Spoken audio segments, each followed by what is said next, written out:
The facilitator's role in Shakespeare in Prison is to act as a guide to the process, not as an authority, not as a teacher, but as someone who may have more experience in theater, maybe has more experience with literature, but who is not a scholar of Shakespeare, who is not a therapist, who is not there to impart knowledge.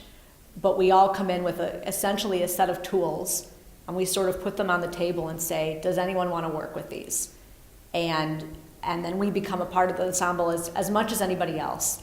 And so we volunteer things from our experience, and the inmates are volunteering things from their experience. And we all come from slightly different places. We all have different perspectives, and those perspectives are all important, but the facilitator's perspectives are no more important than anybody else's. So even though I've directed many, many plays, sometimes I will put an idea out and someone will say, oh wait, I've got something better. And then I'll just kind of take a step back and say, that's totally a better idea.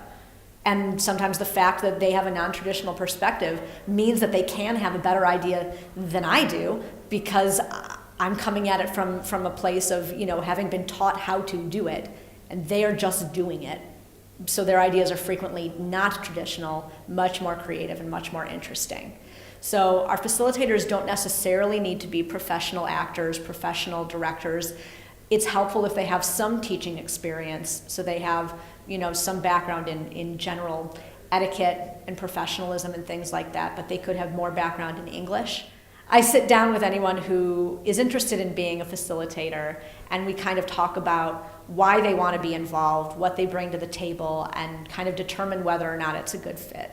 And it usually is a good fit. People don't seek out arts and corrections work, for fun.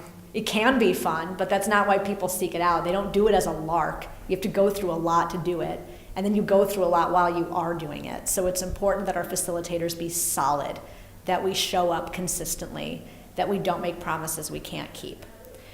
The other thing that we have discovered along the way is that it's really valuable to us in a group of women to have some male facilitators there. And at first we weren't sure if that was going to be a good idea or not, but then it turned out to be great.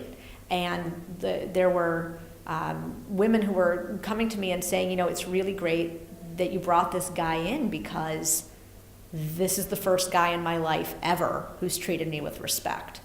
This is the first guy in my life ever who I felt really listened to what I was saying and valued me as a person and didn't look down on me because I'm a woman.